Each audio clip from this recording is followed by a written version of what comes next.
اللہ کے حبیب صلی اللہ علیہ وسلم کی بارگاہ میں ایک بوڑھا شخص آیا اور عرض کرنے لگا یا رسول اللہ صلی اللہ تعالی علیہ وسلم مجھے مسجد آنے میں تھوڑی سی دقت ہونے لگی ہے، اگر آپ اجازت دیں تو میں گھر کے اندر نماز ادا کر لوں۔ اللہ کے حبیب صلی اللہ علیہ وسلم نے فرمایا کیا تیرے گھر تک اذان کی آواز پہنچتی ہے؟ انہوں نے عرض کیا ہاں یا رسول اللہ۔ آقا فرماتے ہیں اگر تیرے گھر تک اذان کی آواز پہنچتی ہے تو تیرے لیے مسجد میں آ کر نماز پڑھنا واجب ہے، تیرے لیے مسجد میں آ کر نماز پڑھنا ضروری ہے۔ اور میرے آقا علیہ السلام کے غلاموں تنبیہ الغافلین میں لکھا گیا ہے کہ اگر کسی کے گھر تک مسجد کی آواز پہنچتی ہے، اگر وہ گھر میں نماز پڑھے تو اس کی نماز ہوگی ہی نہیں، سرے سے اس کی نماز نہیں ہوگی اگر اس کے ساتھ عذر شرعی نہیں ہے تو۔ عذر شرعی اگر ہے تو بات جدا ہے، عذر شرعی نہیں تو اس کی نماز ہی نہیں ہے۔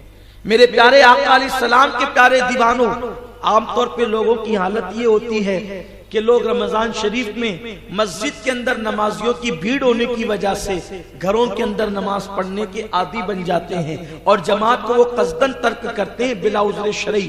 کتنی بڑی کم نصیبی کی بات ہے، عذر شرعی آپ کی نماز ہی نہیں ہو رہی ہے، آپ گھر میں نماز پڑھے جا رہے ہیں، فجر بھی گھر میں ہو رہی ہے، ظہر بھی گھر میں ہو رہی ہے، عصر بھی گھر میں ہو رہی ہے، مغرب بھی گھر میں ہو رہی ہے، عشاء بھی گھر میں ہو رہی ہے، اور آپ کا شمار بے نمازیوں کے اندر ہو رہا ہے۔ اور وہ بھی کب ہو رہا ہے؟ رمضان شریف کے مہینے میں ہو رہا ہے۔ اور رمضان شریف کے مہینے میں کسی کا گناہ لکھا جانا کیا ہے؟ جس طریقے سے رمضان شریف کے اندر ایک نیکی کرو تو 70 کا ثواب ملتا ہے، اسی طرح رمضان شریف میں اگر ایک گناہ کرو تو 70 گناہ لکھے جاتے ہیں۔ اب آپ مجھے بتائیں 5 وقت کی نمازیں ترک ہو رہی ہے اور آپ کے نامہ اعمال کے اندر نماز کا ثواب نہیں لکھا جا رہا ہے بلکہ آپ کو بے نمازی لکھا جا رہا ہے۔ میرے پیارے آقا صلی اللہ علیہ وسلم کے پیارے دیوانوں، ایک شخص آقا کریم صلی اللہ علیہ وسلم کی بارگاہ میں حاضر ہوئے اور عرض کیا یا رسول اللہ صلی اللہ علیہ وسلم مسجد کے پڑوس میں رہنے والوں کے لیے آپ نے فرمایا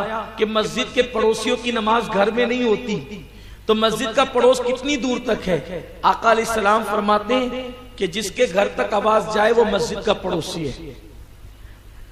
اس کا مطلب یہ ہے کہ پورا محلہ مسجد کا پڑوسی ہوتا ہے، کیونکہ اب ہمارے گھروں کے اندر اذان کی آوازیں پہنچتی ہے۔ یاد رکھیں نماز جماعت کے ساتھ پڑھیں۔